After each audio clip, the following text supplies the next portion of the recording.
काय म्हणाली ती सावी? कधी येणार ती?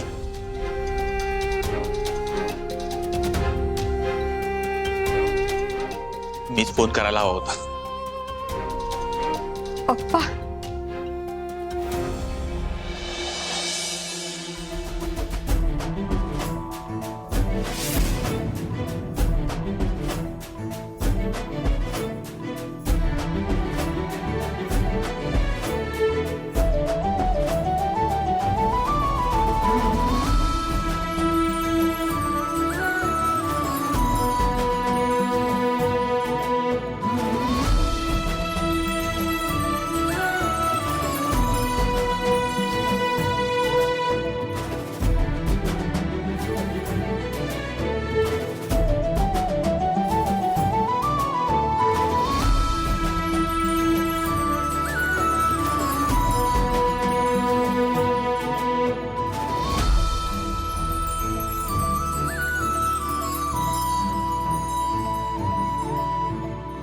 पप्पा माझा नवरा धैर्य.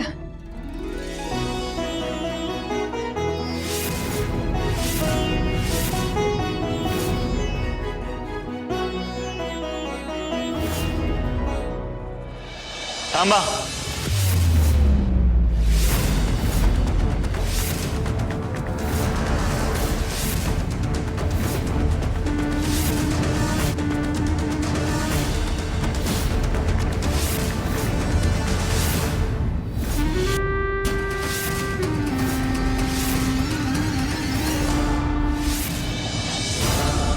तुमची इथे येण्याची हिंमत कशी झाली?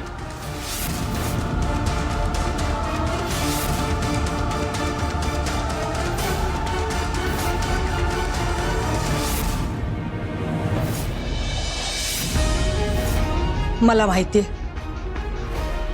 तुमच्या घरात पाऊल टाकायची आमची लायकी नाही.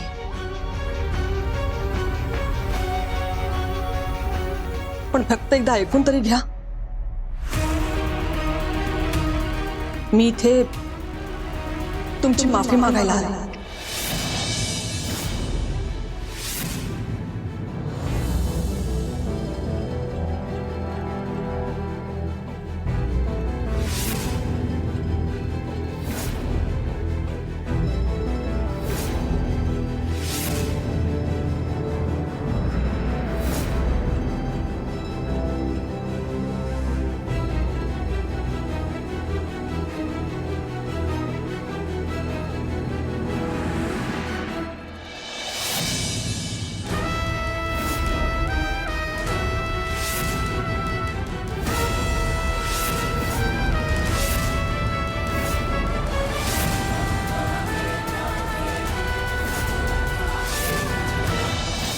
मला माहिती गेली कित्येक वर्ष आपल्या दोन कुटुंबांमध्ये वैर. पण बघा ना, इतकी वर्ष दुरावलेली दोन कुटुंब आज सावी आणि धैर्याच्या प्रेमामुळे एकत्र आले.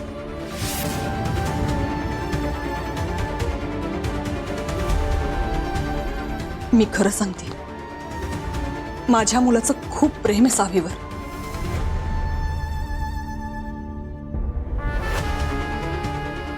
अहो आत्ता कुठे त्यांचा संसार सुरू झालाय. म्हणून एकच विनंती करते, मागचं सगळं विसरून जा.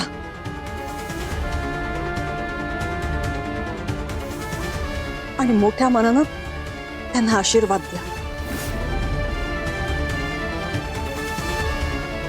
आपल्या वैराची झळ उगाच आपल्या मुलांना नको लागायला.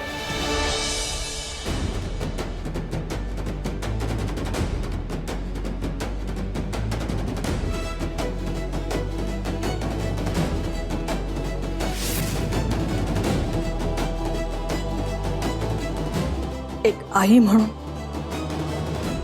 माझ्या मुलाच्या सुखासाठी पदर पसरते तुमच्या पुढे.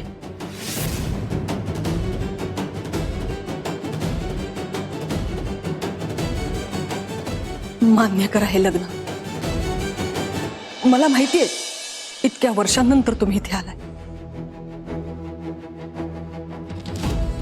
या सगळ्या गोष्टी अशा अचानक तुमच्या समोर आल्या आणि एकदम मान्य करणं तुम्हाला नाही जमणार, पण ऐका माझं, झालं गेलं विसरून जा आणि त्यांना आशीर्वाद द्या.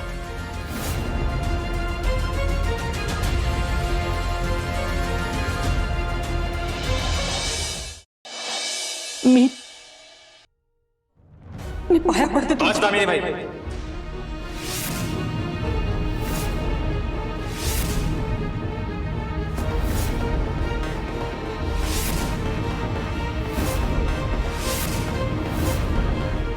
बंद करा ही नाटकं.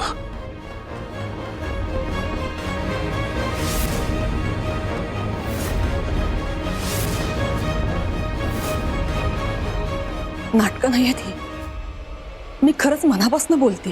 तुमच्यासारखी बाई स्वतःच्या स्वार्थाशिवाय दुसऱ्यासमोर कधीच झुकणार नाही.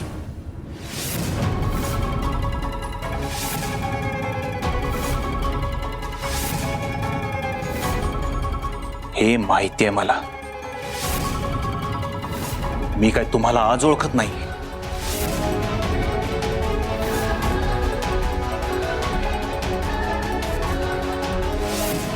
आणि कुठल्या प्रेमाचे गोडवे गाताय तुम्ही? माझी लेक तुमच्या घरी कधीच सुखी राहू शकत नाही.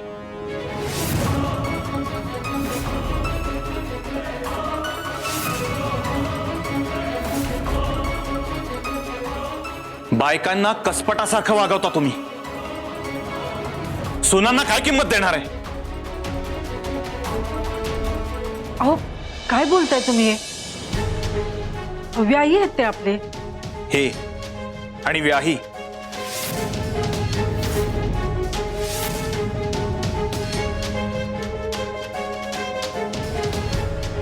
अनुराधा, यांच्या घराशी आपलं कधीच कुठलंच नातं असू शकत नाही.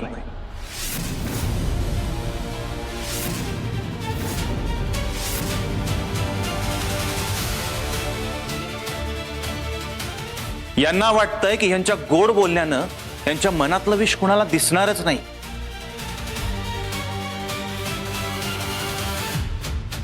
पण इतकाही आंधळा नाहीये हा मधुसूदन नाईक.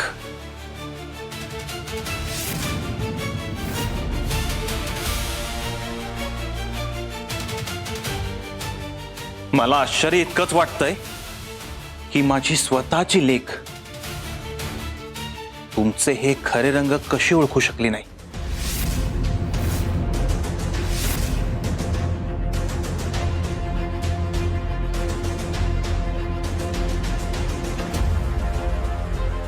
तिनं तुमच्या मुलाशी लग्न कसं केलं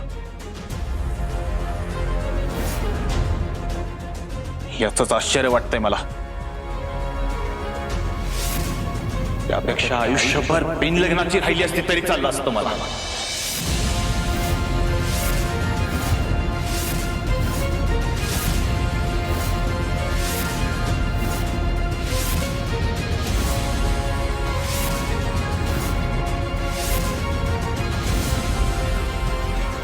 आणि मी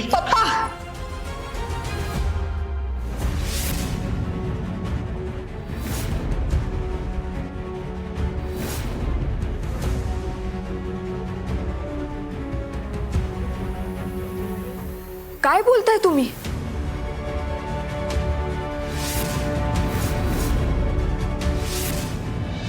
मधुसूदन नाईक, इतका वेळ वाटेल तसं बोललास ना मला. आता तुझीच लेक तुझ्या विरोधात उभी राहील. मला माहितीये पप्पा, मुजुमदारांविषयी तुमच्या मनात अनेक गैरसमज आहेत. अगं सावी बाळा, गैरसमज नाहीये हा. तुला माहिती नाहीये या बाईनं आजवर काय काय केलंय ते.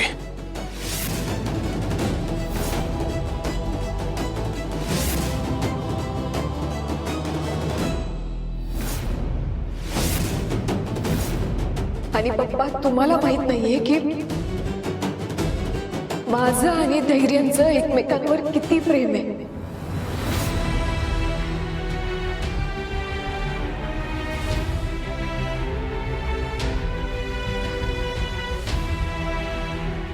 आणि तुम्ही ज्या वैराबद्दल बोलताय तो भूतकाळ होता.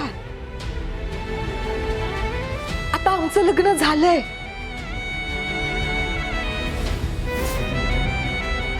आणि दोन्ही घरांनी आमचं नातं मनापासून मान्य केलं.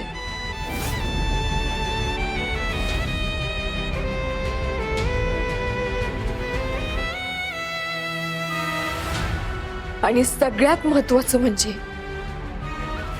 धैर्य माझ्यासाठी माझे सर्वस्व आहे.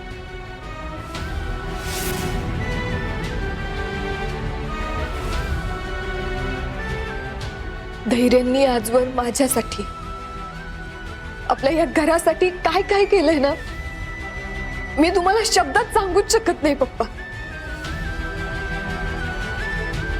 ते नसते तर कदाचित आपण एकमेकांना भेटलो पण नसतो.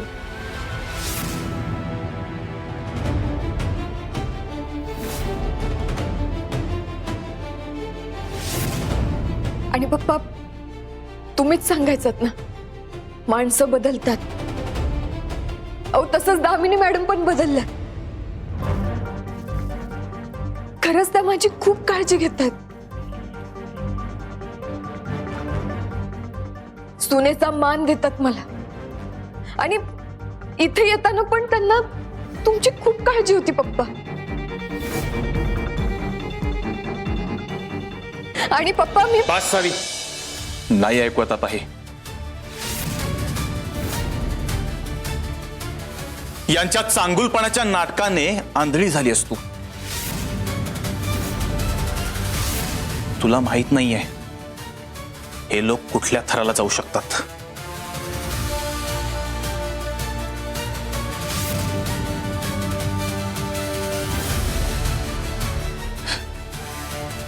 सावी बाळा, यांच्या नाटकात अडकू नकोस.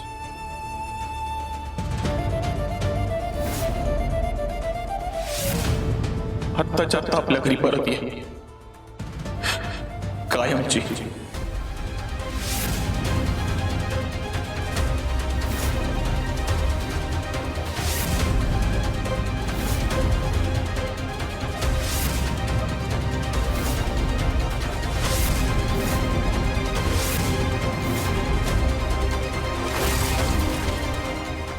नाही पप्पा,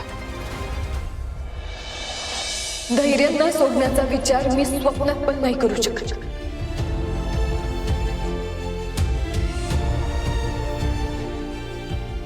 मी खरंच खूप सुखी आहे त्यांच्यासोबत. आमची आयुष्यभराची गाठ जुळली गेली आणि ती अशी नाही सुटणार.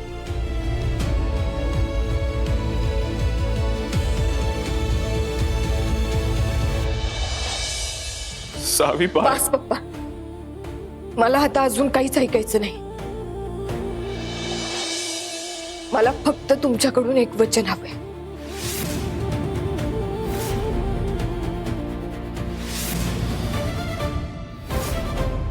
इथून पुढे धैर्य, दामिनी मॅडम किंवा मुजुमदार कुटुंबातील कुठल्याच व्यक्तीविषयी तुम्ही गैरसमज करून घेणार नाही.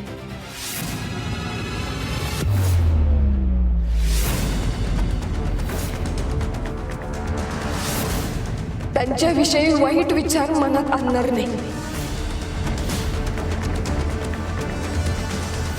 कराल ना माझ्यासाठी एवढं?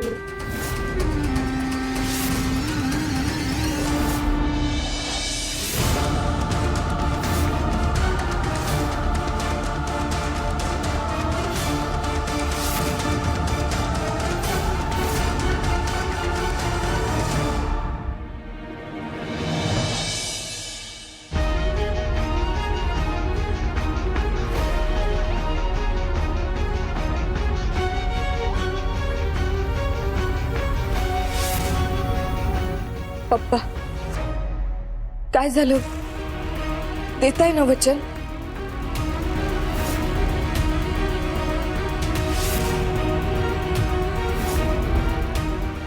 ठीक आहे.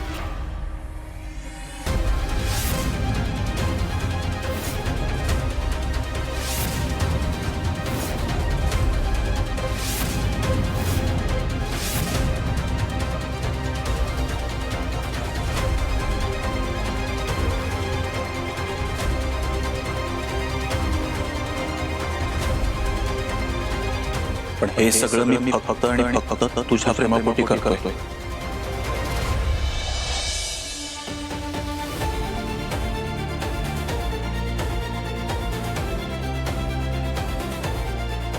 माझ्यामुळं तुला कुठलाही त्रास होऊ नये म्हणून.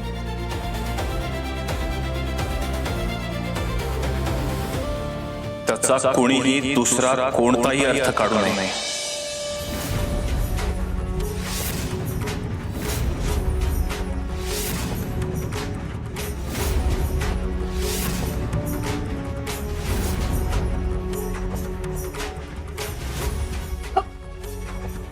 पप्पा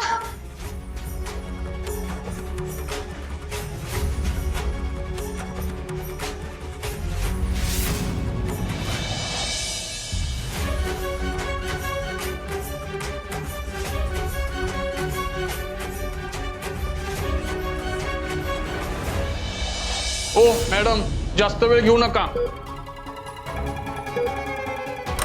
हिरा हिरा अगं अगं पोरी, काय झालं गे?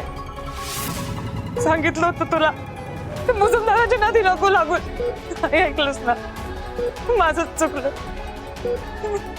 मी तुला नाही जाऊ द्यायला पाहिजे होतं तिथे. हिरा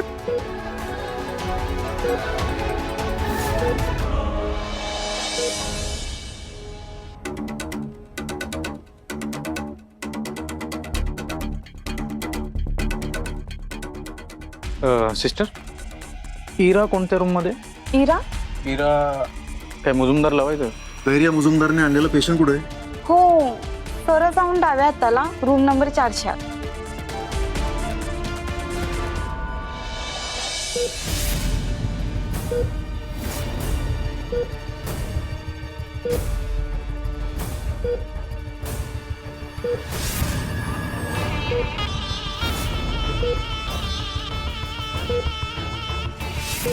कुठली 7:30 लागली आयो काढायला.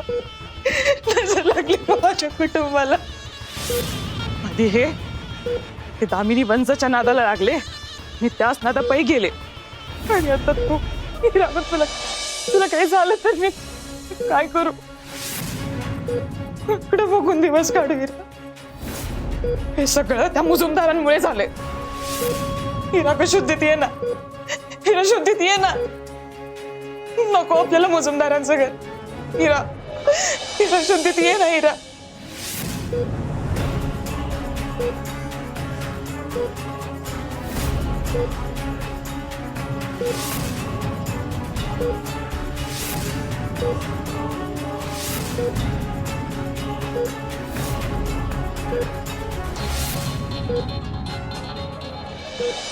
मला वाटलं होतं सावीचे पप्पा तुमचं नातं कधीच स्वीकारणार नाही.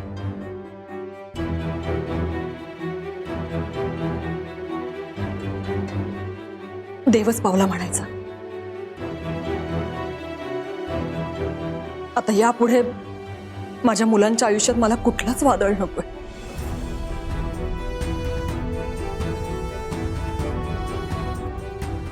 अगदी खरं आहे तुमचं म्हणणं. आमच्या पण मनावरचा ताण जरा कमी झाला. मी देवापुढे साखर ठेवते.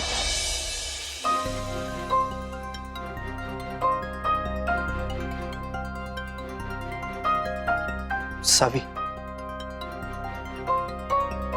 मला तुझ्या पप्पांशी जरा एकट्यात बोलायचंय. कारण मला नाही वाटत त्यांनी मनापासून आपल्या नात्याला मान्य केले.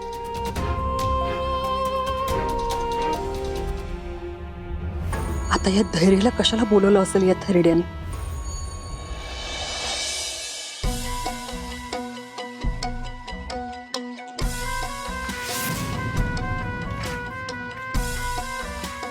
ते बघ दादा, रूम नंबर 408. पण कॉन्स्टेबल उभा आहे तिकडं.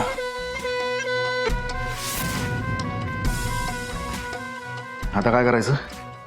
थांबायचं आणि काय. तुझ्यासाठी लाखात एक मुलगा बघीन मी. लग्न कर, सुखात राहा. तुला मार्गी लागली तर बघायचंय ग मुली. ते तर मुजुमदारांच्या नादाला लागतेस. तिला उठ ना ग.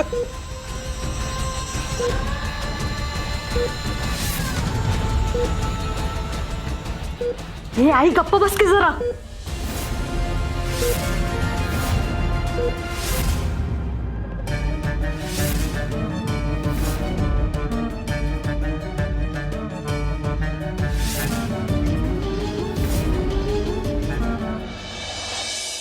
धैर्य,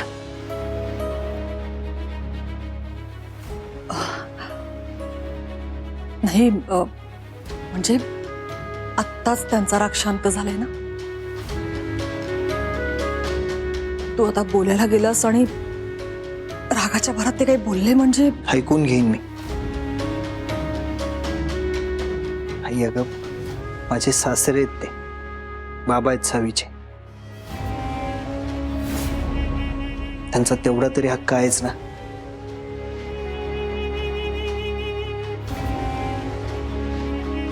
आलोच.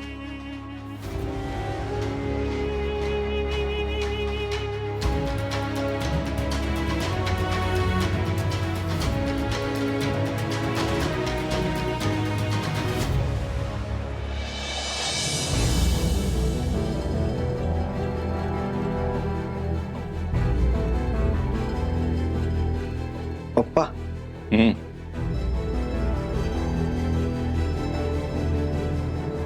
मी तुम्हाला पप्पा म्हणलं तर चालेल ना?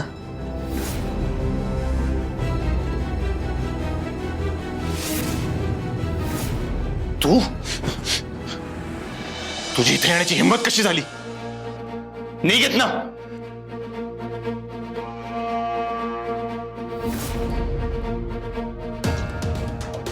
मला माहिती आहे तुमचा माझ्यावर, माझ्या घरच्यांवर लय राग आहे.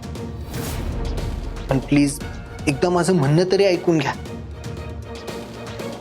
मनात नसतानाही आपल्या माणसासाठी जेव्हा एखादी गोष्ट करायला लागते तेव्हा किती घालमेल होते मला माहिती आहे. पण तुम्ही जसं सावीच्या सुखासाठी तिला आश्वस्त केलं ना, तसंच मी सुद्धा तुम्हाला एक वचन देतो. मी शब्द देतो तुम्हाला की मी सावीला कधीच कुठलाच त्रास होऊ देणार नाही. जसं तुम्ही तिला जपलं तसं मी सुद्धा जपेन. जीवापाड प्रेम करेन तिच्यावर. तिच्या डोळ्यातनं कधीच पाणी येऊ देणार नाही. तुम्ही फक्त मला एक. बस, खूप बोललास. आता मी काय बोलतोय ते नीट ऐक.